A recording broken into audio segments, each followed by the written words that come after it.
Aquí comienzan Conversaciones que Inspiran, con la conducción de Claudio Abruj. Un espacio para reflexionar juntos, sabiendo que tenemos la responsabilidad de construir un mundo mejor.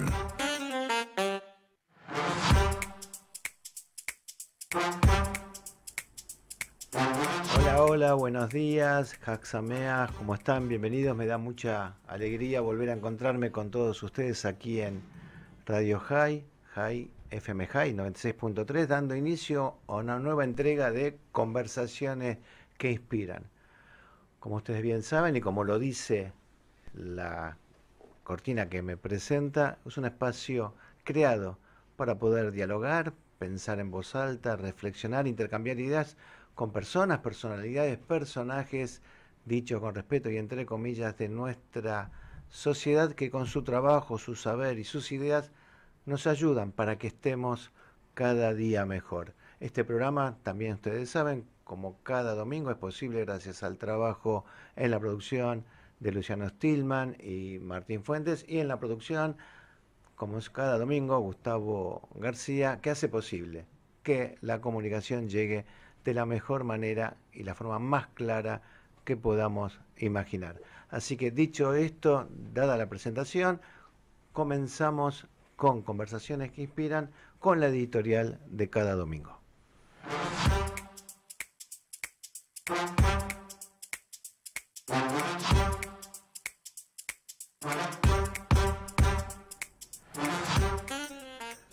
Este editorial, este domingo, obviamente que nos tiene que dar optimismo, nos tiene que encontrar más ilusionados, nos tiene que encontrar inclusive más relajados, no solo a los judíos, sino a toda la sociedad mundial, a partir de lo que todos sabemos, que se alcanzó un acuerdo de paz firmado entre Hamas e Israel y Hamas, iniciado, inspirado en el presidente de Estados Unidos, Trump, y que todos los presidentes del mundo han celebrado y acompañado y han emitido mensajes importantes, optimistas, anhelando que esto sea el comienzo de una etapa realmente de paz para todos nosotros.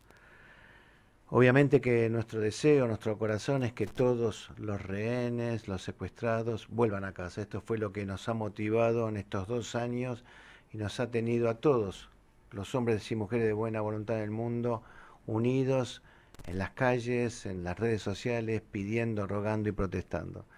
Posiblemente ya a partir de los próximos días dejemos de usar este símbolo que nos acompañó estos 2 años, pasa a ser un recuerdo de nuestro compromiso social.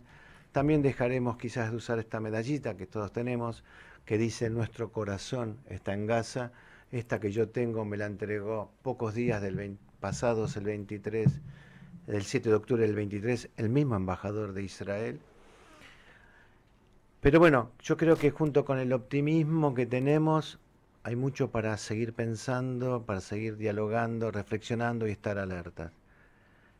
Y yo me voy a remitir a cosas acá en la Argentina. Venimos de semanas de muchísimos actos que ponen de manifiesto el antisemitismo que habíamos visto reflejado y actuar impunemente en el mundo. Lo vimos en Argentina. Lo vimos la semana anterior con los chicos cantando que iban a quemar judíos, la escuela de secundario en Bariloche, que volvían de viaje de egresados.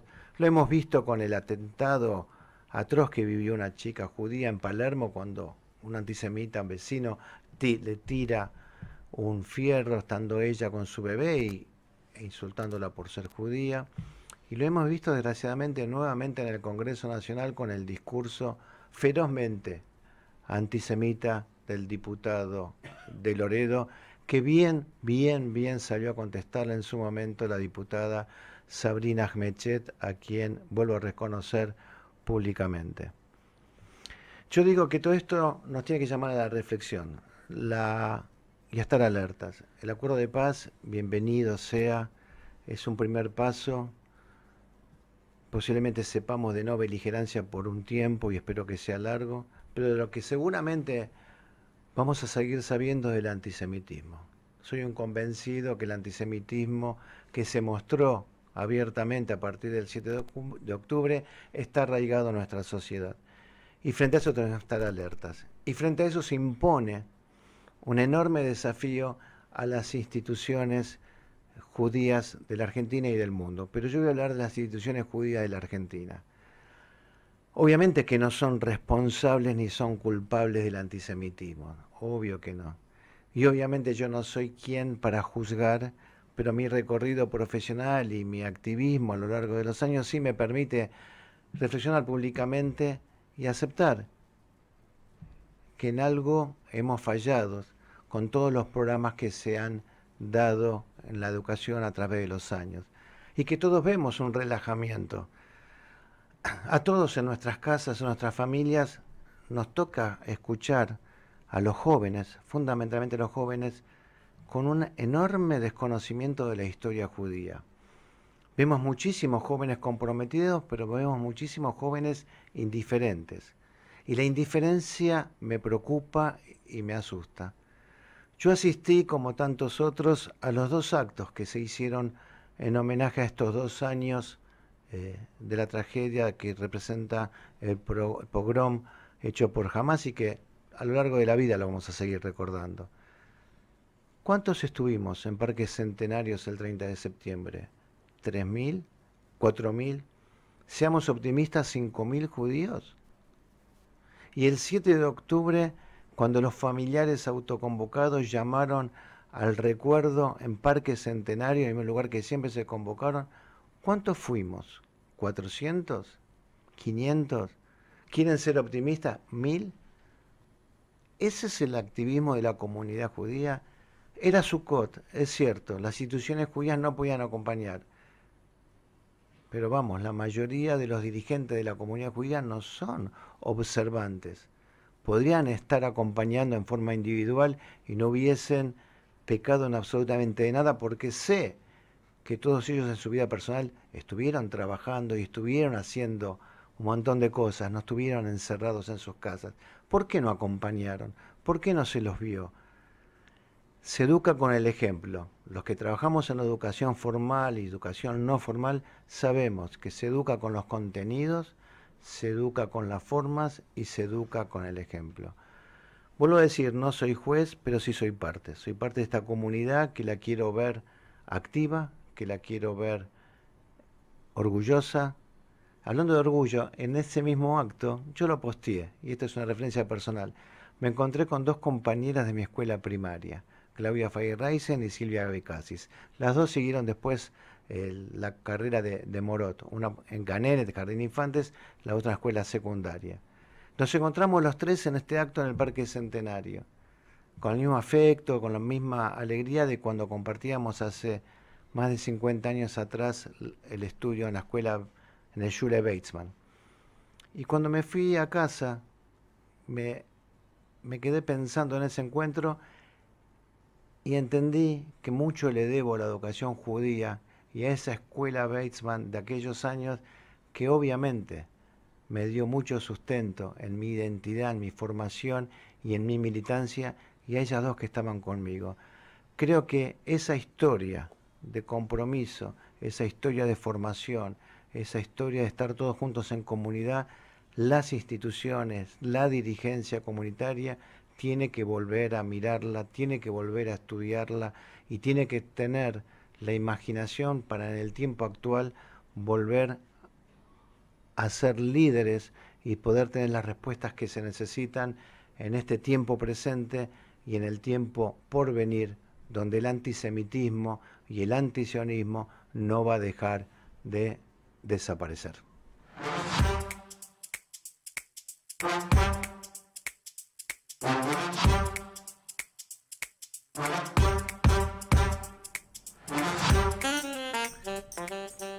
Nos metemos en la conversación de hoy y me da muchísimo placer el invitado que tenemos, que es un amigo y es un personaje, dicho con mayúsculas, que recorre la historia de la comunidad, altamente conocidos por todos, y que está acá invitado, ¿por qué? Porque el pasado 10 de octubre, el viernes pasado.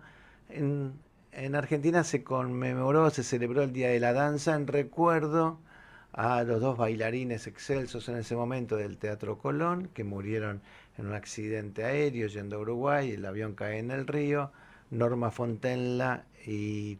José Beglia. Y Beglia. Y Beglia, se me fue el nombre. Entonces, esa es la excusa y el motivo para hablar del Día de la Danza. Entonces, como invitado está el profesor, coreógrafo, director artístico, Alex Kurland. Alex, bienvenido, ¿cómo estás? Hola, buenas tardes. Muchas gracias por invitarnos, por invitarme. No, invitarnos, porque con vos hay toda No, una historia, está una bien. serie de personajes importantes. Está bien, de verdad.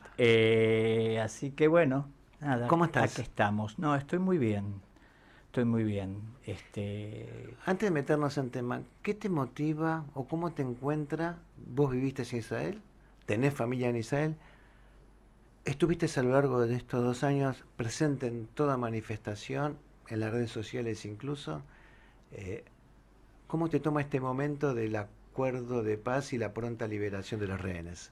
Yo diría que estoy casi feliz. Voy a estar feliz cuando estén todos en sus casas. Estos 2 años fueron sumamente dolorosos, sumamente movilizantes. Tener que discutir y enfrentar ideas que eran realmente terribles de gente que obviamente es opiniones que salen desde una profunda ignorancia, creo yo, o sea, sin entender de qué estamos hablando, sin entender, tirando consignas vacías, y me parece que en realidad lo más importante hoy por hoy, después de 2 años, que esto influyó terriblemente en el mundo, porque empezó a saltar el antisemitismo contenido por un lado, y en Israel también, dentro de la población, que hay una profunda ruptura entre personas que piensan una cosa, que piensan otra, gente que trabajaba y que dejó de trabajar, gente que está en el ejército hace 2 años, que ya lo terminaron, que son militares, reservistas y que siguen estando. Yo creo que va a llevar mucho tiempo en Israel para que la sociedad pueda volver a rearmarse de una forma normal. Dicen los especialistas en tema de trauma y que analizan a Israel, que obviamente todas las milhamot, todas las guerras dejaron sus consecuencias severas, pero que esto que sucedió, la herida va a tardar muchas generaciones en cicatrizar por lo que fue el pogrom, lo que sucedió aquel 7 de octubre y todo lo que vino después marcó más allá de lo político, marcó una herida humana en la sociedad que va a tardar muchas generaciones en curar. Hay una profunda herida dentro de la sociedad israelí, una profunda herida. Con demandas, obviamente me queda claro que los responsables de esto fue Hamás y todo, pero a mí estoy hablando acá personalmente, especialmente cuando veía que explotaban los Viperim que el Mossad había puesto con Hezbollah y de verdad que no es que me producía alegría, sino me preguntaba, con toda esta información, con toda esta cosa secreta, ¿dónde estaban el 7 de octubre? ¿Cómo nos pasó lo que nos pasó? ¿Cómo pasó todo esto? O sea, nada, yo en un recorrido, viste, que pasó por la escuela judía, por movimientos juveniles, por haber ido, no movimientos, yo estaba en Dror, nada, hice Aliá, y todo mi garín, como otros garinim previamente que habíamos hecho Aliá, fuimos a Kisufim, Y Kisufim es uno de los kibutzim que está en una línea de 10 kilómetros, Niroz, Nirim, en Ashloshá y Kisufim. Nosotros trabajábamos en el campo y el Gader, el alambrado, era de este lado, Berisrael, el otro lado era Gaza. Y decís, bueno, en todos esa línea. Y qué loco, porque esa línea de kibutzim, como todos los kibutzim que están en el sur, eran pioneros con gente sumamente comprometida con los derechos humanos, con la paz, sumamente comprometida. Y de muchísimo intercambio con la población palestina. Todo el tiempo, todo el tiempo.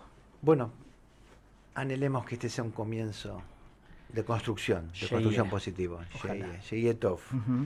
Bueno, nos metemos en el tema por el cual te convoqué, la danza. Vos sos, ¿cómo te definís? ¿Coreógrafo, director artístico, more, maestro? ¿Cómo te definís? Y depende de la situación de todo un poco. La formación más importante que yo tuve fue en lo que tiene que ver con la danza y el montaje coreográfico, el concepto de composición. Después... ¿Dónde estudiaste danza? A ver, contanos esa historia. Yo empecé... Esto es conversaciones que inspiran. Sí, la idea es inspirar a otros. A mí siempre me encantó bailar. Siempre me encantó bailar.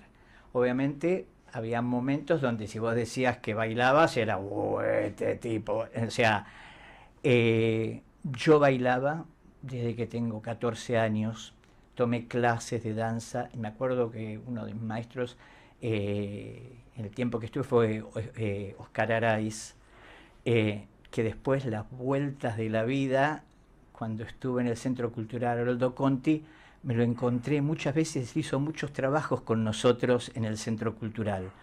Y volverlo, viste, como maestro, yo tenía 14 años, 15. Maestro de maestros. Maestro de maestros, fue director de la Compañía de Danza Nacional de Suiza, de Ginebra.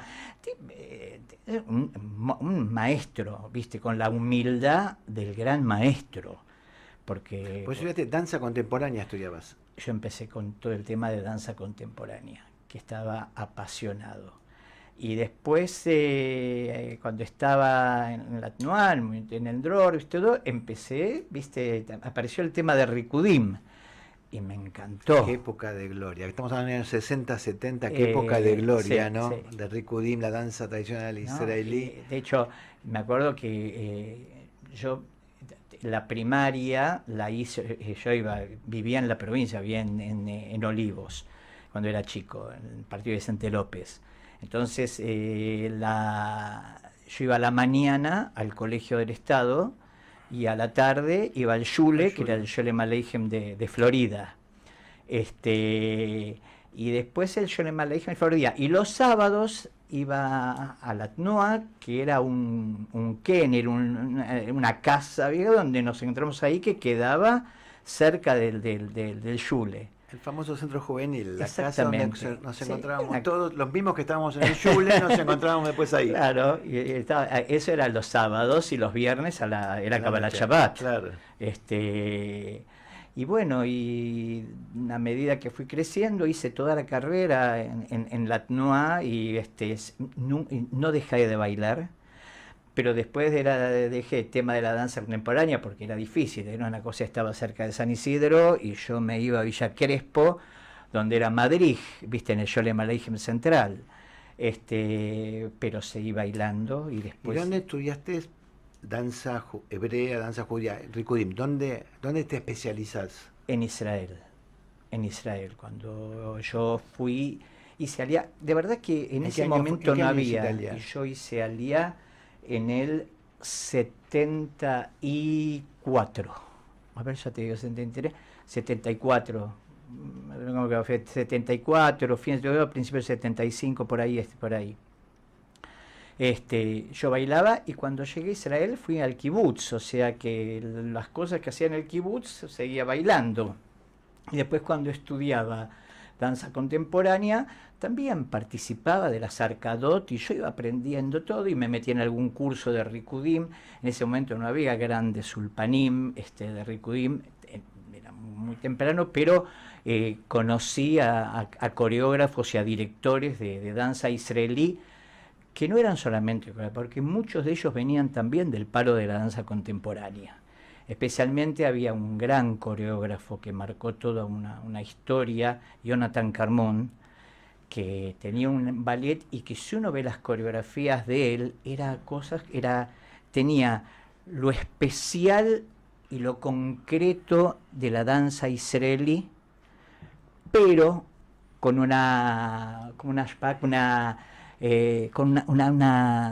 estilo contemporáneo de lo que iban haciendo. No era así tan estructurado, sino que se dejaba llevar en todo lo que tiene que ver con lo coreográfico y con coreografías, con todo con temáticas que tenían que ver con la guerra, que tenían que ver con los pescadores, y tenían que ver, o sea, todo era muy fluido. Hasta de esos años, yo hablaba antes del Shule, de mi experiencia, pero recuerdo los años del Shule en la escuela primaria, los años en el Kinder Club, los años en el centro juvenil, los Reikudim, los bailes, estaban presentes permanentemente.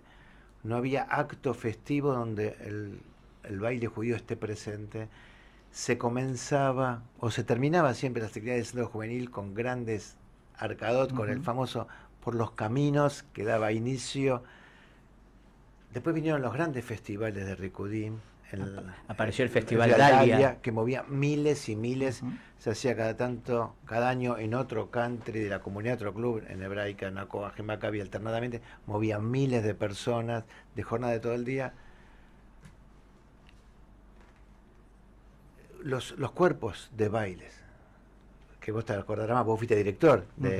¿Fuiste a Akshama? No, Gilboa en Akoa. Pero estaba Gilboa, estaba Akshama, estaba Darkeinu, hebraica, Akoa, Maccabi, y había tantos en todas las instituciones. Sí. ¿Qué pasó que fue tan bueno y qué pasó que esto se fue diluyendo? En principio, te voy a decir, viste, o sea, desde Darkeinu se abrió muchísimo. Darkeinu fue el grupo de baile de hebraica por excelencia. Y de ahí salieron muchos profesores, coreógrafos. ¿Vos bailaste en Darkeinu? Yo bailé en Darkeinu. ¿En el primer Darkeinu? En el primer Darkeinu o en el segundo Darkeinu, ¿viste? Porque en el primer Darkeinu hacía más que nada en Reikudim, que eran... A ver, la coreógrafa, que es otra maestra, que a mí me marcó, se llama Carol Jaffa. Carol era muy especial, entonces ella venía de una formación folclórica europea, entonces había baile búlgaro, baile ruso, baile rumano, baile... que en realidad la base de la danza israelí está ligada a las aliot que llegaron al país y que no había un baile particular, sino que se tomaban los bailes con los estilos de los países donde llegaba la gente. Esto es lo rico también, las comunidades judías en el mundo siempre fueron integrando la cultura y le fueron devolviendo a la cultura de sus países. Exactamente, y ahí fueron los festivales que se venían haciendo.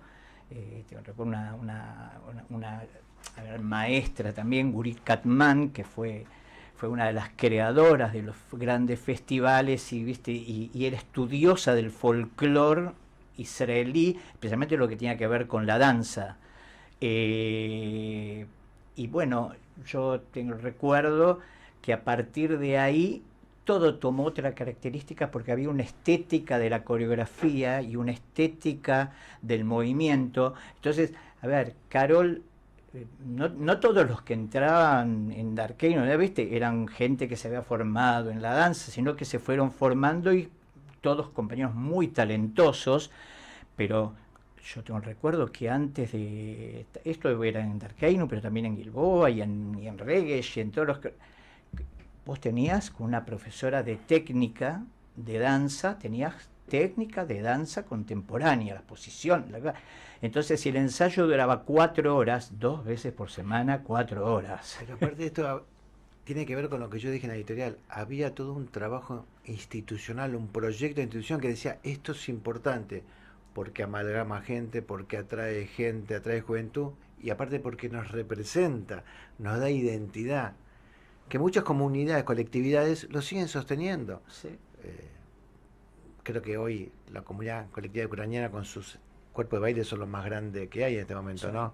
Son bárbaros. Pero me parece que es esto que hablábamos, yo te decía, ¿por qué se cae? ¿Por qué se deja? Porque, por otro lado, hay un movimiento hacia el baile contemporáneo y la danza de las jóvenes, lo ves permanentemente. Pero ¿por qué en la comunidad esto se va perdiendo? Yo no te digo, no estoy muy metido en este momento comunitariamente, pero hace poco como docente del Tarbut. Yo sí, pero yo voy a ir un poco más atrás. En el 76 yo viví en Israel, fue el golpe militar. Las familias necesitaban que sus hijos estén en espacios contenidos, las familias judías en especial, no estoy hablando. Y el boom que empezó a salir del tema del Rikudim y todo esto fue en todo ese momento que estuvo muy ligado a lo que fue la dictadura militar. La gente iba a las instituciones judías, era un lugar de espacio de contención, no se entraba, no era caminar por la calle que te piden documentos si no tenés y se arma. Fue la época que las instituciones judías pasaron a convertirse en centros comunitarios. Eran centros comunitarios y ahí fue la época donde empezó a florecer el movimiento de Rikudim. Y aparte, pero con todas, porque viste, toda la cosa de la técnica en lo que vamos a bailar y las raíces del folclore israelí, todo eso estaba ligado a un momento donde se formaron como shtetls dentro de cada una de las instituciones. Pero el peso de la identidad, por eso digo, lo comparo con este tiempo. Uh-huh. Frente al antisemitismo hoy, las instituciones tienen que volver a dar respuestas invirtiendo con la cabeza, con ideas y con dinero para poder volver a formar y acompañar ese temple judío que te dé seguridad. Uh-huh. Sí. Y, viste, en este momento, o sea, durante mucho tiempo en las escuelas había Rikudim. Vos tenías en la primaria, en la secundaria, tenías Rikudim. La gente bailaba, la gente aprendía Rikudim.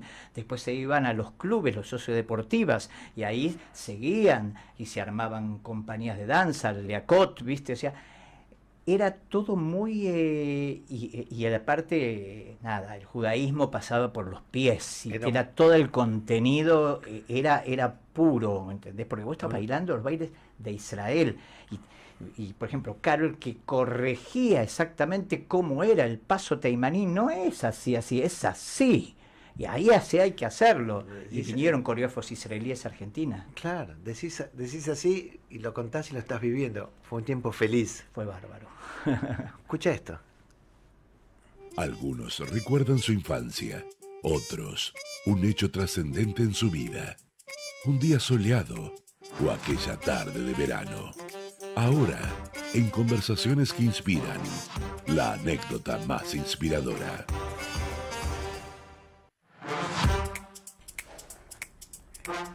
Pusiste cara de sorpresa, ¿no? Sí. Esto, tratamos de inspirar a la gente. Y vos estás contando de ese tiempo feliz y lo estás viviendo. 1, 2, 3 anécdotas cortas que decís, bueno, esto me viene a la cabeza permanentemente, me viene al corazón, lo siento permanentemente, fue fundante en mí. A ver, te voy a decir, cuando yo estaba bailando en Darkeinu, era gente que, ¿entendés? Carol era muy especial. Darkeinu, cuerpo de baile de hebraica. Sí, era muy especial. Yo creo que yo aprendí, más allá de haber aprendido mucho de ella, todos aprendimos mucho de ella, una maestra. Entonces, el momento, viste, marcaban así toda una cuestión de lo que eran los pasos de la coreografía, cómo era el cruce, etcétera, etcétera, etcétera, el tema, cómo se desarrollaba. Y después había que hacer la puesta. Entonces, digamos que eran 30, pero bailaban 20. Y había que elegir a los 20. Entonces uno miraba y decía, si no me elige a mí, yo me mato. ¿Entendés? Aparte del mundo de egos, ¿no? Artistas. El ego, ¿viste? ¿Cómo va a bailar ese, viste? Que me estira la pierna, ni se acuerda que viene. Y tengo el recuerdo, cuando yo entré en Darkeinu, había estado Giora Catmón haciendo un curso con todos nosotros y el Darqueino ya existía. Entonces, en el momento cuando Carol hace la apuesta de una coreografía para entrar, ¿viste? Ella, me acuerdo, hora EMEC, me acuerdo cómo se llamaba, era una hora que tenía 4 partes, me dice, bueno, acá acá vos, aparte ella no había perdido nunca el formato americano, ahora vos podés, acá vos estás, vamos acá, tipo acá, ya, Alex, ponete acá. Cuando dijo, Alex, ponete acá, yo dije, chao. Ahora sí, me convertí en bailarín. Pero y la sensación esa de bailar y el público y todo. Las presentaciones eran en el Teatro Ya a sala llena. Era el Teatro Ya a sala llena, después en los festivales, después empezamos, porque incluso yo con Gilboa empezamos a viajar al exterior. Gilboa de Acoas, que también era un grupo muy importante y fue creciendo en la medida. De hecho, una de las razones por la cual yo dejé Darqueino, no porque no me gustaba bailar, todo lo contrario, sino porque hay un momento donde invitaban a bailar a Darqueino y a Gilboa. Entonces yo era o director o era bailarín. Y se empezó a complicar las cosas. O sea, ¿vos compartiste tu tiempo de bailarín en Darqueino y director de Gilboa? Sí. Difícil, sí, claro. Era difícil. Fue más difícil cuando Gilboa creció. Entonces, viste, íbamos a bailar, nos invitaban al mismo lugar. Entonces yo tenía que bailar y me preguntaban algo, los chicos, viste, los bailarines, yo digo 2 segundos, tenía que bailar, terminar de bailarse, entonces no podía estar ni concentrado en una cosa ni en la otra. Entonces dije, este es el momento de decidir, no se puede. ¿Te costó dejar el baile para ser director? A ver, me costó durante un mes, ¿entendés? Era que extrañaba. Pero, viste, fui descubriendo, aparte de estudiar, viste, en composición coreográfica en el Teatro San Martín, con una maestra, Ana Itelman, y otros personajes de la danza, fui encontrando, viste, y enamorándome de las historias que podía contar bailando. O sea, por ejemplo, a ver, por ejemplo, yo monté una coreografía que tenía que ver con la salida, estaba ligada a la Shoah y a la creación del Estado. Entonces tenía una primera parte que era, viste, incluso estaban vestidos de negro. Era el dolor de la Shoah, el salir de aquí para allá, viste, y entrar en espacios y en campos, el dolor, o sea, simbolizaba el dolor. Y la música cambiaba en otra música que era la música de Éxodo, y entraban con gente vestida de blanco, con telas blancas, como era el agua y el mar, y los que estaban de negro, que eran los sobrevivientes, entraban entre las olas y el agua los llevaba en una navegación a Israel, y llegar y levantar la tierra y mirarla y olerla y salir de un espacio de muerte, llegar de un lugar de vida. Esa es una de las coreografías que armé otras que llama otras estaciones, que era una analogía entre el ciclo de la vida de una persona y el ciclo de la vida en la naturaleza. Esto de armar, de escribir, de dibujar coreografías con todos los movimientos, ¿te nació de tu experiencia o te dedicaste a estudiar coreografía? No, estudié composición coreográfica y... ¿Eso acá ya? Eso acá y allá. Estudié composición coreográfica.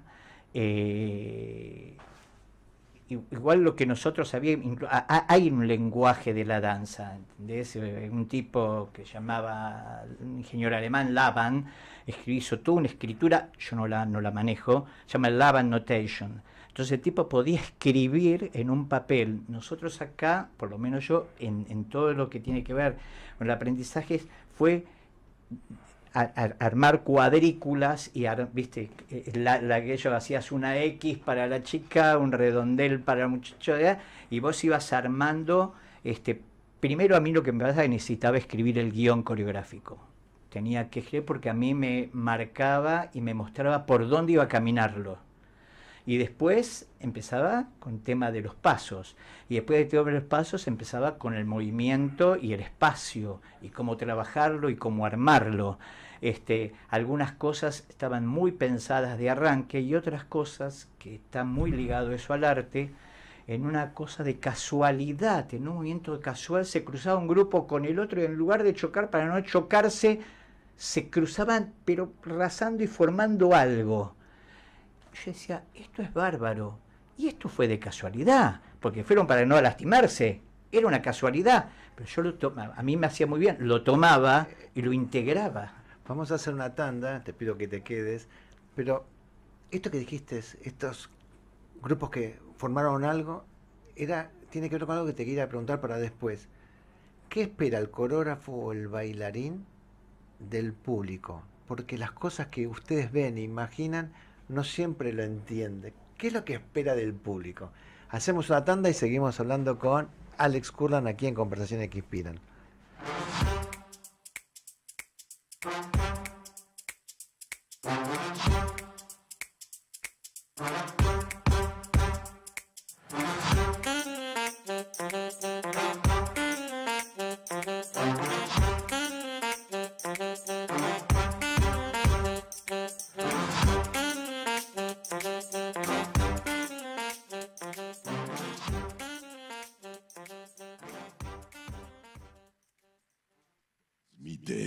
LRL 331 para su canal de frecuencia 242.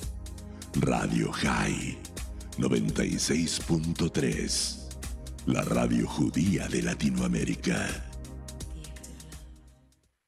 Buenos Aires, todo conectado. Ahora moverte en la ciudad de Buenos Aires es mucho más simple. En el subte y en los colectivos podés pagar con tu celular, con QR, con tarjetas de débito y crédito. Sin vueltas, sin perder tiempo, siempre conectado. Conoce más en buenosaires.gov.ar/movilidad. Buenos Aires Ciudad.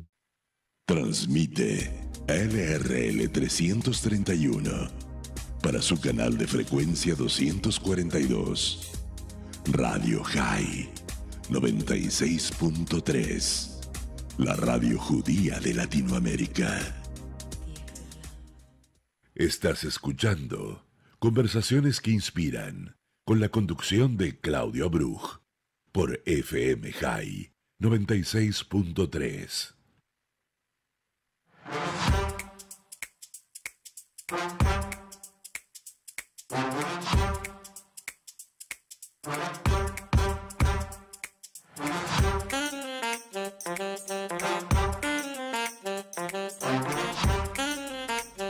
Seguimos en Conversaciones que Inspiran, seguimos en este día domingo, donde estamos disfrutando la conversación con Alex Kurland, con su historia, su trayectoria, su entrega, y cómo él nos hace vivir esa alegría de lo que él disfruta con la danza. Y yo le preguntaba, en función de lo último que él comentaba, el coreógrafo imagina, dibuja, ve cosas que el público común, salvo que el entendido, no llega a verlo. ¿Qué es lo que espera del público una vez que se pone en escena un baile, una coreografía, una escena? Yo no voy a hablar en general, voy a hablar lo que a mí me pasa. En general, cuando uno quiere hacer o cuando uno hace una obra y compone una obra y la pone en escena a la gente, muy poca gente entiende lo que el coreógrafo quiso hacer. Pero aparece algo que es mucho más interesante, que ellos interpretan lo que ellos vieron y lo hacen propio. A mí eso es algo que me encanta y me moviliza profundamente, porque cada uno toma lo que ve y lo hace propio en base a su propia historia. Son las emociones que se ponen en juego. Son las emociones, o sea, creo que el movimiento, que la danza, hubo muchos cambios en la danza. Aparece primero la danza clásica, que tenía toda una estructura, en Francia, Rusia, todo, y se va mutando y aparece una danza que es un ballet moderno, de un tipo que se llama Nover, Jean-Pierre Nover, que viste, él cuando, viste, trae todo eso y pone una parte de un ballet que es moderno, ya no era todo tan rígido. Y después pasa a la danza contemporánea. La danza contemporánea, nada, tiene libertades, sin perder técnica clásica, pero tiene libertades que no tiene lo otro. No son obras ya, bien, que te pasa de acá a acá y te pasa de acá a acá. El Lago de los Cisnes lo hizo, y no, empieza a tener, por ejemplo, aparecen coreógrafos que influyeron también en lo que tiene que ver con los coreógrafos del área de Ricudim. Entonces vos tenés Maurice Béjart, que fue el ballet del siglo XX, él fue el creador del ballet del siglo XX, de lo personal uno de los genios coreográficos del siglo XX. Y si uno se acuerda de la película Los Unos y los Otros, claro, termina con el bolero de Ravel y estaba Jorge Don bailando. Esa coreografía es maravillosa, y así como hizo esa, hizo muchísimas que eran rupturas a toda la concepción coreográfica, y de parte de Maurice Béjart aparece Alvin Ailey, que trabajaba con un ballet que era toda una compañía afroamericana, y todas sus coreografías estaban muy ligadas a la historia de la colectividad y afro y las músicas y cosas, y de lavar la ropa en el río y todo, pero nunca se perdió dentro de lo contemporáneo la técnica clásica, porque era lo que hacía que el bailarín pueda ser un buen intérprete.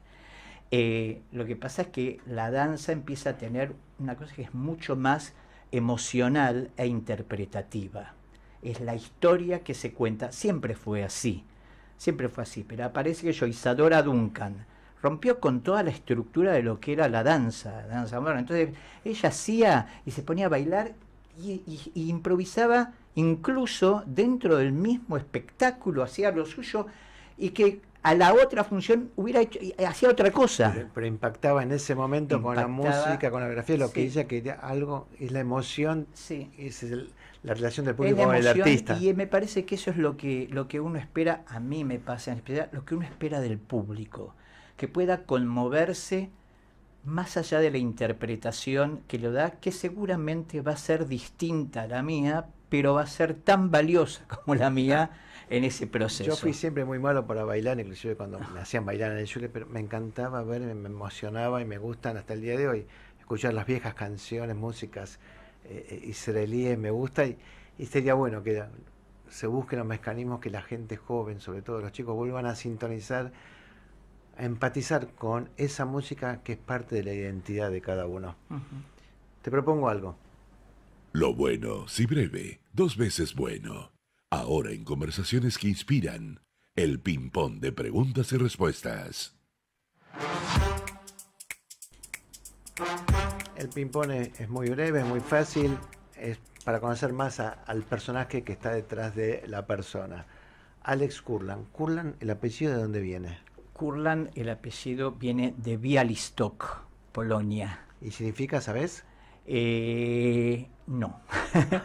No, hay una península en Dinamarca que es la península de Curlandia, pero no, yo pregunté y averigüé si tenía algo que ver con nosotros, y no. Mi mamá nació en Argentina, pero mi papá nació en Białystok. ¿Y llegó en qué año? Y llegó acá en el... ¿Antes de la guerra?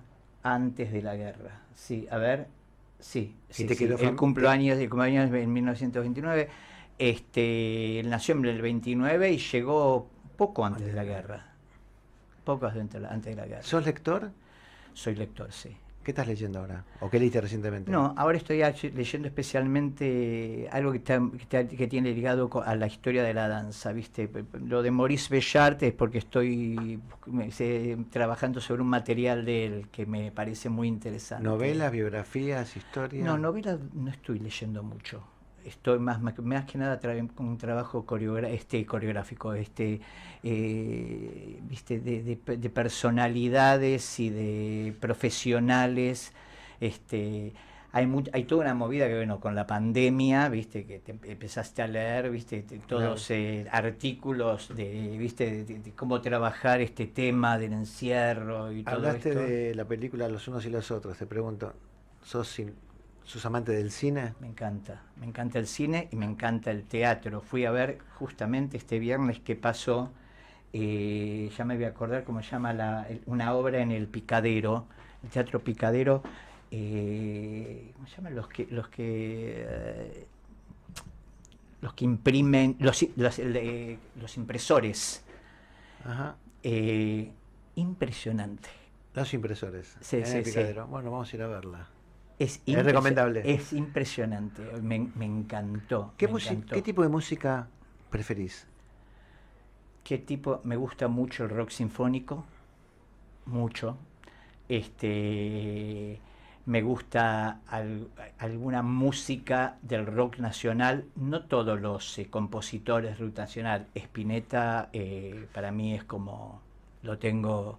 como alguien muy especial, me parece que la profundidad... ¿Estás actualizado con los nuevos grupos que hay?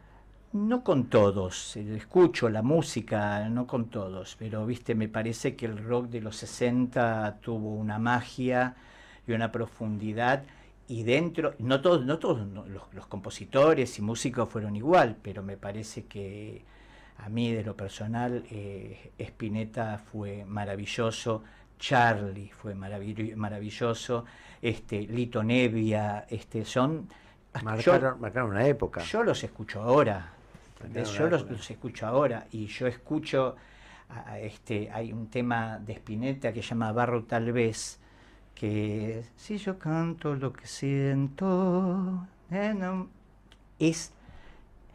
lo hizo cuando tenía 15 años ese tema. Yo digo, ¿cómo un pibe de 15 años puede pensar esto? ¿Entendés? Con esa brillantez, con esa la prosa, a mí me Luciano encanta. Stillman, que está del otro lado y que es nuestro productor, es un fanático del rock, un gran conocedor, se estaba viendo con lo que estás contando en este momento. No, o sea, yo tengo así viste, me parece que así como siempre hay uno tiene gente en la cual apoyarse. Me parece Siempre, que son los modelos, son los que nos los marcaron. modelos esos fueron generando, pocos aparecieron con esos estilos tan especiales, ¿entendés? Yo vi que hay muchísimos cantantes que son maravillosos intérpretes y que cantan y te penetran en el alma, pero como compositores de verdad que no conozco muchos como toda esa gente que apareció en ese momento, cuando aparece Box Day, que arma la Biblia. Yo monté una coreografía sobre el Génesis con la Biblia de Box Day. Cuando todo era nada, el principio. Yo decía, es buenísimo esto, es buenísimo. Bueno, esas cosas me encantan. Y Box Day hacía recitales en quintas. Sí. Antes de llegar a los teatros. Sí. De nuevo, hablaste de Spinetta, cantaste, se te llenaron los ojos de brillo. Hablaste de Box Day, cantaste, tocaste el bajo con ellos y cantaste. Así que eso me lleva a esto. El día más feliz de su vida. Ahora, en Conversaciones que Inspiran.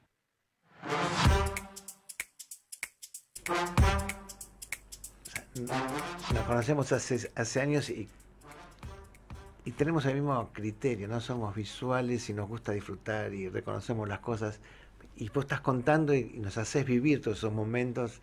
Pero bueno, si te tenés que rescatar con la música o con la vida, con todos tus trabajos, el día más feliz. Mira, voy a empezar por lo más fácil. Los 2 días más felices de mi vida fueron cuando nacieron mis hijos. Claro que sí. De hecho, yo hice trabajos dedicándolos a ellos. ¿Hiciste y también, trabajos? Sí, dedicándoselos a ellos y a mi esposa también. Hace mucho tiempo, con una amiga que bailaba conmigo, armé y cuando con Claudia hablábamos de la posibilidad de quedar embarazados, armé una coreografía de pareja que se llamaba A Claudia, la creación de un hijo más chico. Y bueno, la coreografía hablaba de eso, y éramos nosotros dos. Y en ese momento yo se lo mostré a Carol, que era la directora de Arkeinu, y había otro tipo que también un maestro de acá, trabajaba en una técnica llamada Graham, Freddy Romero, un venezolano moreno, así, tipo. Entonces cuando con Lili, que era mi compañera, con la cual había armado esa obra, les preguntamos qué les parecen, y si primero dijimos si lo podíamos mostrar. Entonces cuando ellos se fueron y lo vieron, estaban ahí y lo vieron, viste, Freddy se acercó y nos abrazó, y Carol dice: esto va a ir en ahora que tenemos la actuación de Arkeinu, vamos a hacerlo, esta cosa. Yo, ¿viste? Bueno, claro. Lo hicimos. Lo que pasa es que ese lugar era un lugar de religioso, había mucho Lubavitch y todo, no porque esté mal, esté bien, pero obviamente porque la coreografía tenía que ver con un encuentro físico que engendraba un hijo, ¿entendés? O sea, desde un espacio muy estético, ¿entendés? No.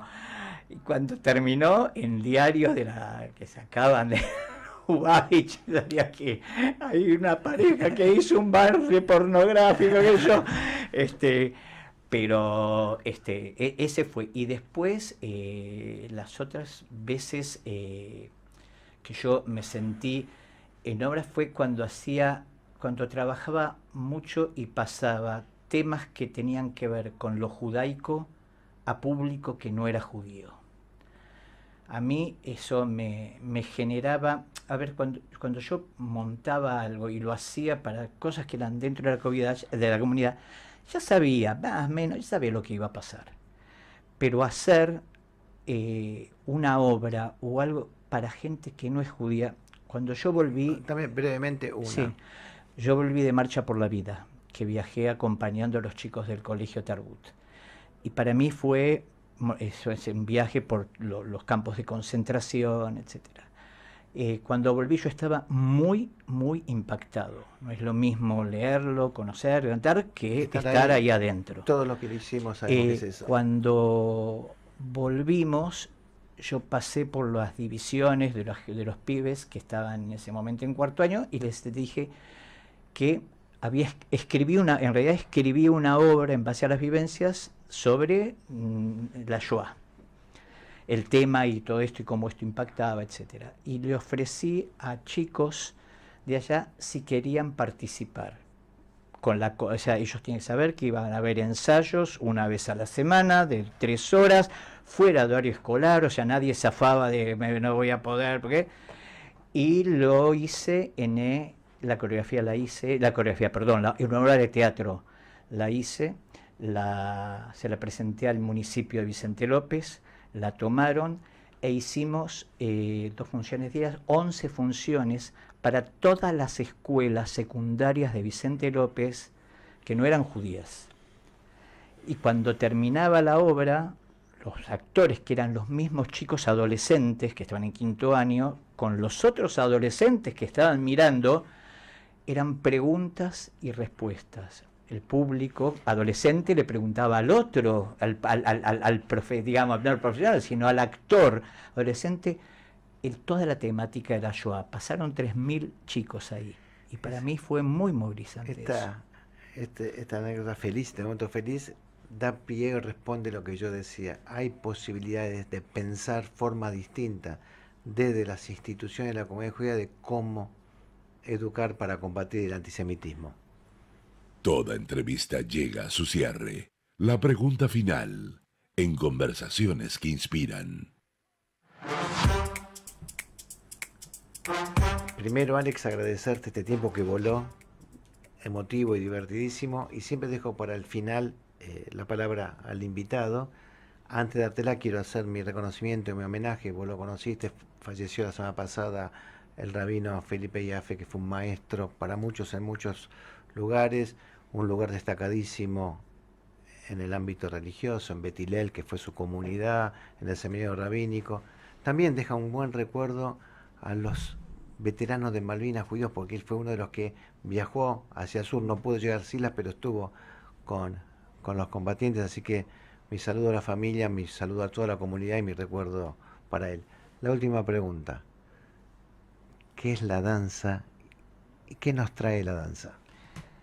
Yo te puedo decir, no es muy complicado y no quiero que suene a cliché. Para mí la danza y el arte es mi vida. Yo soy el arte soy yo. No podría vivir sin eso. O sea, no hay nada que me pase y que cuando esté mirando alguna situación no pueda vincularla artísticamente con algo. Y mi visión de la vida está muy ligada al arte. Y vale la pena vivirlo, ¿no? Vale la pena vivirlo, sin dudarlo. Alex, mil gracias, me encantó. No, gracias a vos, Claudio. Y vamos a seguir hablando. Amigos, terminamos otra entrega de Conversaciones que Inspiran y realmente inspirados en este último mensaje, en toda la conversación con Alex, vale la pena vivir el arte, encontrarnos en la música, en la expresión corporal, el encuentro, porque la danza es encuentro, es abrazo, es empatía, es alegría, es compartir, es soñar juntos. Nos encontramos, Dios mediante, el domingo que viene aquí en Conversaciones que inspiran, esperando, por eso fue el error, esperando que realmente los rehenes ya estén de nuevo en casa, en este operativo, volver a las fronteras.